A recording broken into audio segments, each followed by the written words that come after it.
During our weekly Q&A sessions on Instagram, we keep on getting this one question of how to balance out all your different training stimuli like team training and games with the individual work you're putting in outside of team training, especially if you're a student athlete or have another job to balance out with your vision in this game. There is definitely no one-size-fits-all answer to this question, but I will try my best to provide you with some basic principles of coaching that are backed by science and will help you manage your workload on a daily and weekly basis much better. At the end of the day, time and energy are the two most important resources an athlete has available. How you invest them is directly linked to your success.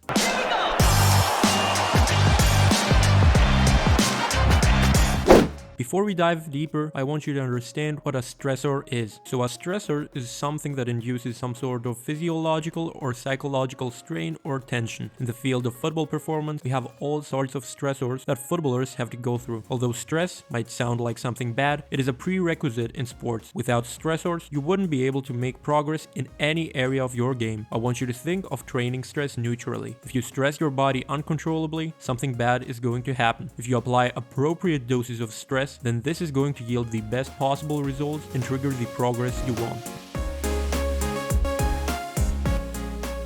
Now that you've understood what stressors are and how important they are for your development, we need to identify what stressors a footballer typically has to deal with in his daily and weekly life. We have physical and mental stressors such as competitive games, team training, individual or technical training, strength and power training, speed and agility training, conditioning work, mobility work, prehab or rehab, studies, regular jobs or hobbies, and of course, personal relationships. Now that we have identified what stressors you have to endure as a footballer, we can now talk about how you can structure your training in the most efficient way possible.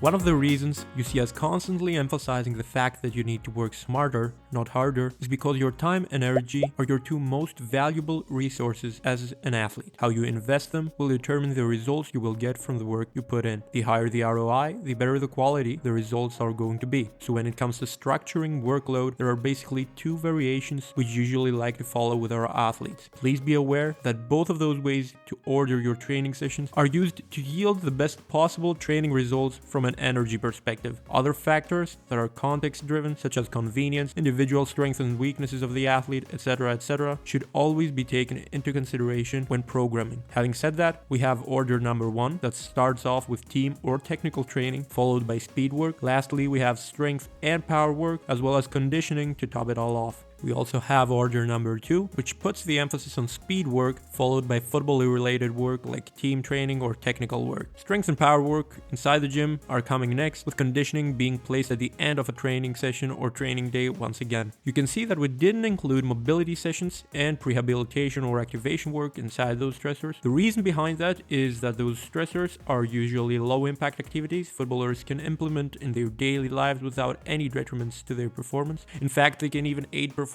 and recovery if you implement them properly. So feel free to do any prehab, activation or mobility work directly before or after a session with a team or at the gym. The whole idea behind this way of structuring work is simple. The work that requires high physiological or psychological effort comes first, then the rest follows. Because you're playing and developing yourself for football becomes a stressor we want to prioritize. On one hand, team training is the most effective training stressor to improve football performance, but also the primary factor that will determine whether or not you're gonna play on game day, as well as if you reach peak performance. On the other hand, the technical training you do on your own is a physical and cognitive task that requires your whole CNS to be switched on in order to ingrain proper motor patterns, aka movement engrams. Working on your technique with central fatigue can cause false motor patterns and a decrease in your ability to perceive and process information. This in turn can be detrimental to your technical skill level as well as your consistency on the field. Effective training, therefore, becomes a matter of quality repetitions, not quantity. As you may have noticed though, speed training might also take that first place in our priority list. The reason behind that remains the same. We want to prioritize the workload that involves higher training intensities and therefore maximal effort. This is typical when training speed, where athletes are required to perform every rep with high intent and max effort. This places enormous demands on the neuromuscular system. That is why a fresh neuromuscular system will yield the best results. Then gym work can follow. Most of your efforts inside the gym probably won't be maximal, or at least won't require the same neuromuscular recruitment and outputs in comparison to speed training in order to yield some good training results. In other words, strength and power work will heavily compromise your speed session or team training if performed first. Obviously, the same applies vice versa, but to a much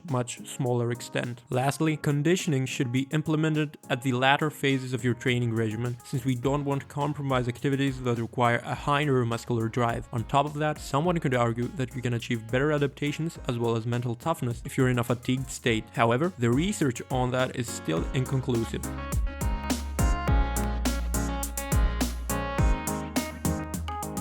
In a perfect world, every football player would balance his or her workouts and training in the ideal order. However, reality can sometimes destroy your plans and force you to adjust by applying other solutions. Things like school, a regular job, or other obligations can get in your way. Instead of quitting work, you need to find other solutions to your problems. For example, if you have an upper body gym session, you might as well do it first if that is convenient for you, without compromising your performance at team or speed training that much. If the order we mentioned earlier doesn't really work for you, at least allow yourself an 8 to 12 hour recovery window between sessions and avoid coupling 2 or 3 high intensity training tasks together. This will help you partially refuel and recover to achieve better efforts than if you were to have back-to-back sessions.